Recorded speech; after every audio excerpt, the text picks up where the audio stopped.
গ্যাসের চুলা এবং গ্যাস পেয়েছেন বিনা পয়সায়। দীর্ঘ যোজনার মাধ্যমে বিদ্যুৎ দিয়েছে। এটা মিশে ত্রিপুরাকে লুটপাট করে খেয়েছে, এদের বাইরে কোনো কিছু করেনি। এখন আমি যদি বলি, এখানে বলছি প্রধানমন্ত্রী আবাস যোজনার ঘর, তো বলছে 80% লোক বলছে ঘর আছে। এখানে বলছি 5 কিলো করে চাল ফ্রি, তো বলছে 5 কিলো করে চাল ফ্রি দিয়েছে। এখন যদি বলি কমিউনিস্টের সময় কে কে 5 কিলো করে চাল ফ্রিতে পেয়েছে 25 বছরের শাসনকালে? একটা হাত তোলেন তো দেখি। আজকে মহিলা এমনি আসে না। যদি অন্য কোনো আমার মিডিয়ার বন্ধুরা আছে তাদেরকে বলি, আপনারা কোনোদিন দেখেছেন কোনো পার্টির মধ্যে এত বড় মাত্রায় শুধু বর জ্বালাতে এত মহিলা এসছে? আমি আজ পর্যন্ত দেখিনি কোনো পার্টিতে কোনোদিন হয়নি মেরে মিত্র। তার কারণ কি?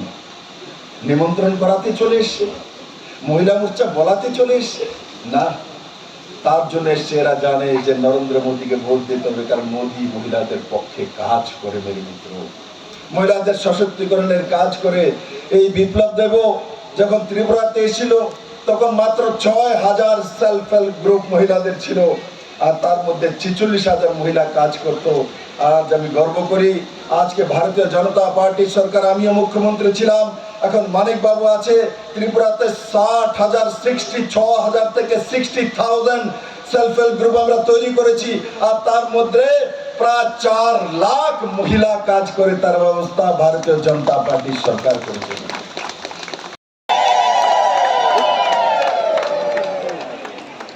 আমি খুব আনন্দিত হয়েছি।